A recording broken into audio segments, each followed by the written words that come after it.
This is Matt Russell, and welcome to the Daily FX Forum.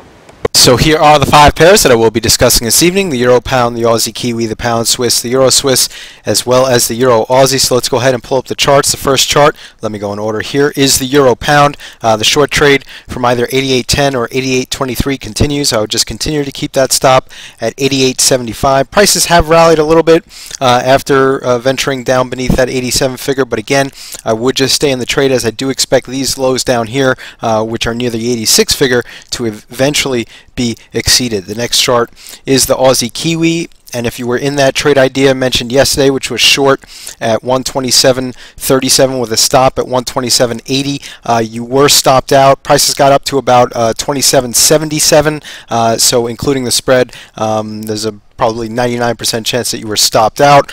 So right now, looking at this, again, I still think this is going to roll over to the downside, but the evidence is just mounting here. We have 2 closes above the line, so I'm just going to stay on the sidelines now and wait to see if anything else materializes before entry. The next chart is the Pound Swiss, and again, we are just trading the Euro Pound. The Pound Swiss has been acting as the inverse, so I'm just going to stay on the sidelines here.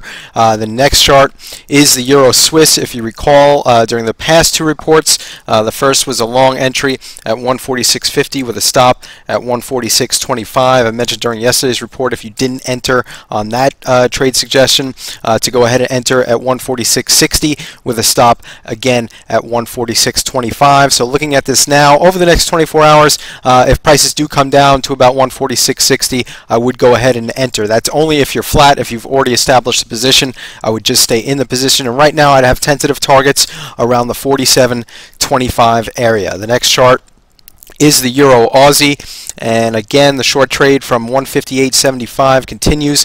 I mentioned again to cover half the position if you were able to break it into halves in the mid 155s.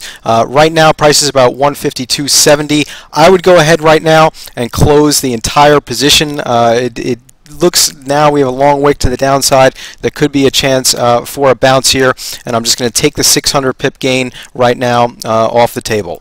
And I did want to remind everybody that in the beginning of January I did have 5 or 6 consecutive 50 to 70 pip losses, and I realized that, you know, in the past few weeks I have had a few very large gains, including the Euro Pound, which the trade that we're still in. So I just want to, you know, make sure that I keep a level head, and certainly all the traders out there do the same. Again, my name is Matt Russell. Thanks for listening, and please stay tuned for a preview of the Daily FX Forums. I want to take this opportunity to formally welcome you all to the Daily FX Forums. I want to go through the process of how I personally access the forums and how maybe you at home, if you want to access the forums in the future, might do so. The first thing you would do is go to www.dailyfx.com, and that will bring up, obviously, dailyfx.com, and usually there on the upper right hand corner I'll go ahead and click on where it says forum, and that will bring up the first page of the forums. And this view, I personally don't use this view, but this view actually shows you the most recent posts on all the threads within the different sections, and a little detail about those posts, so you can read through and see if there's something, you know, catches your interest. But personally, I go ahead and just click on forums and view them in the more traditional sense. Now, these are different threads within the forum. There's a section on education, such as Daily FX course instructor tips, which would be good for newer traders, and then for more advanced traders. And I just want to go ahead, you know, personally, the way I use the forums is I would go through the individual threads,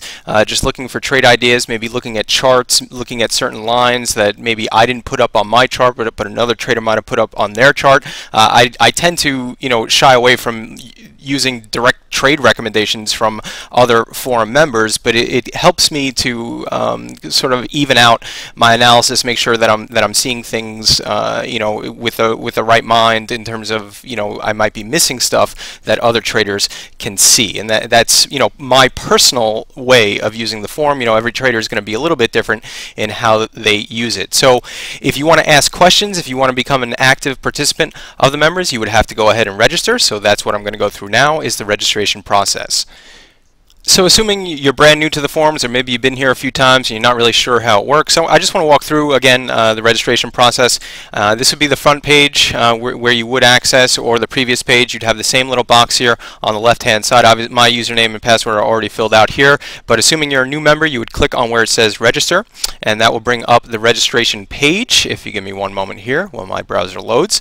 And actually first we're going to have some terms of service and DailyFX forum rules. I do suggest reading through the forum rules. Obviously, you know, profanity and spam and things like that are not allowed, but it also gives you insight on, you know, how to use the forum and how different traders can use it, you know, in terms of their individual needs. So you would go down to the bottom there, you'd click on where it says I have read all the rules, and then you would go ahead to the register, the formal registration page, and that will bring up here.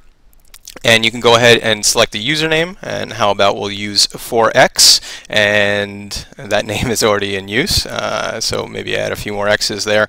Again, it really, you know, your individual username is up to you, and you go ahead and fill in your password, your email address. Now, the most difficult aspect of registration for the DailyFX forums will be figuring out these letters in the box here. Now, I'm a semi-intelligent person, but I have a very difficult time figuring out which letters and numbers to use. Now, there is a reason for this madness. It helps with security, but I would suggest just going ahead and keep on clicking that refresh image until something comes through that you can actually identify and see. Then you can go ahead and enter your birthday, but you can decide whether or not to display that to other forum members. And then also, if you were referred by somebody, you can enter that information there. The time zone, that should default to your computer, but you should, you know, double check and make sure. And then you can opt in, and I would, you know, suggest opting in for these emails in terms if the administrators want to go ahead and send you some notices about the forum, and then you would complete registration.